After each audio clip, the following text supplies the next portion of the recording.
Hi, I'm Ian Matthews and this is Tango Tasters. I'm going to lead into this session suggesting that you look at the previous video before we go into this, partly because I want to expand on the idea of thunks and philosophical inquiry. You don't need to watch it necessarily, but I think it may help if you sort of see this as a bit of a progression of the things we were talking about in the last video. To recap though, just in case you haven't got the time, I'm going to start by saying that this video is going to look at how we can bring in content from outside Tango to help expand upon the ideas we're exploring within it. And to do that, I'm going to start us off by talking about student inquiry once more. This was the example that I used in the last video that came from Fitchman 2011 to talk about how we might start off with our learners working along the ideas of structured inquiry, whereby we as teachers might help promote an idea to a learner but get them to just kind of answer our questions in relation to it. Down the line, what I always like to do with learning is to come further down this sort of deep end of the pool and get to the free inquiry, where students choose their own topics without reference to any prescribed outcome. Now that's within the curriculum still, so I'd still be working the idea of maths, let's say, or working the idea of space, or whatever theme or curriculum need you might have. But I'm kind of getting the learners to consider it from their perspective, using their understanding of a point to maybe express their version of understanding to the class as a whole, or to me, where I can then say, that's interesting, but have you considered this? It gives them a sense of, as I say, ownership over that learning, and I think that can be really helpful. But to do that, to get that way from structured to controlled, where we sort of help them identify, guide, and then to free, we need something a bit like this. The community philosophy process talks about how you can introduce a stimulus, the groups then can discuss that stimulus, questions generated from it. One question would then be selected by the group for a wider class discussion, and then the inquiry itself would begin. Once again, I'm indebted to KSI Bottom and Jane Binks for that idea. They're far more adept at explaining it than I am. I'm just trying to use it here. So, in my mind, we're going to be talking about one of the thunks that Colin Spanos has on his website. And the thunk is... Oops, we'll go past that. Is there more future or more past? So it's a time-based question that we're looking at. It's going to allow us to talk about some numeracy elements, but it is leading to the idea of space that I want to get onto. Ideally the idea of how long it takes the Earth to go around the Sun in coordination with the other planets and so forth. So is there more future or more past? Now if I were to set that to my learners, I'd want them to initially go away and consider it, maybe come up with some questions, some ideas, then go and research it. But let's say they've reached that research process already. They've got the iPads out, or the computers, or Chromebooks, or whatever it is they're using to find this out. Good old-fashioned encyclopedias, books and so forth they can use. Getting that information up to the screen could be done via collaborations we've seen via previous videos. It could be that they're going to send to a network. It could be that we're just going to have it as a hard copy from now on. But for you guys, I'm going to show you how to do it within Tango and outside of Tango.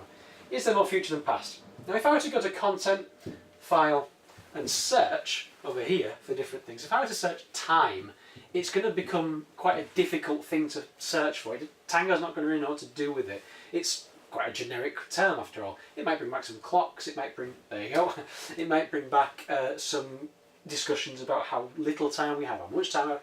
And that's not really what we're after, is it? So instead of going into Tango and doing that, my suggestion would be to go to a website such as this. Q-Files is made by a group called Orpheus Books, and it's someone I've come across relatively recently, and I find that it's the best way to describe it is a particularly well-resourced and trustable Wikipedia. It allows you to go into the search and basically go anywhere you want. There's always going to be some information that would help you start this process off. So if I were to search for time within here, it's going to bring back a number of different things, including measuring time. And that then has links of its own to different areas, so it might take you out to the scientists who have been more involved in the understanding of time historically. It might go into mathematics, measurement, and all sorts. All I really need in this case is an issue about measuring time, the time of the day, let's say. Now, if I tap on the icons that are here, it's going to bring in some of the information to where point the students can see it.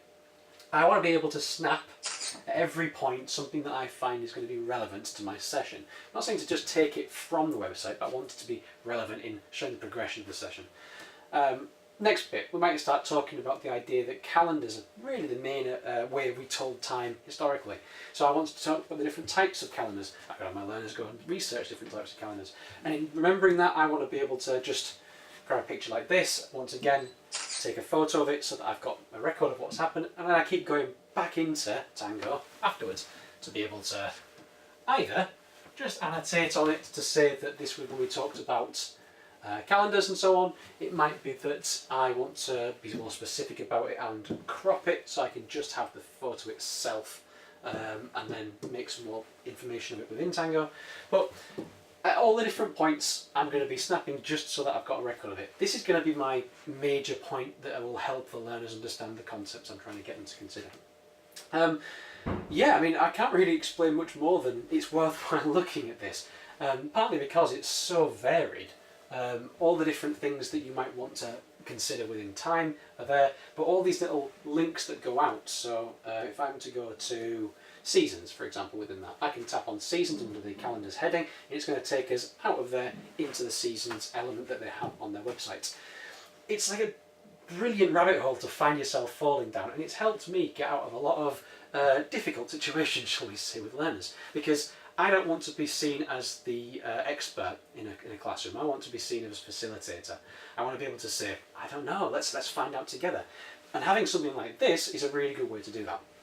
Now, you guys might have other stuff that you use. There are a number of different resource websites out there, and I'd be really interested in finding out what you guys are using. If you want to share with me on my Twitter feed, or you want to come via the Tango Teach website or Twitter feed for that as well, please get in touch and we can talk about how you can use different resources to help you get the most out of Tango.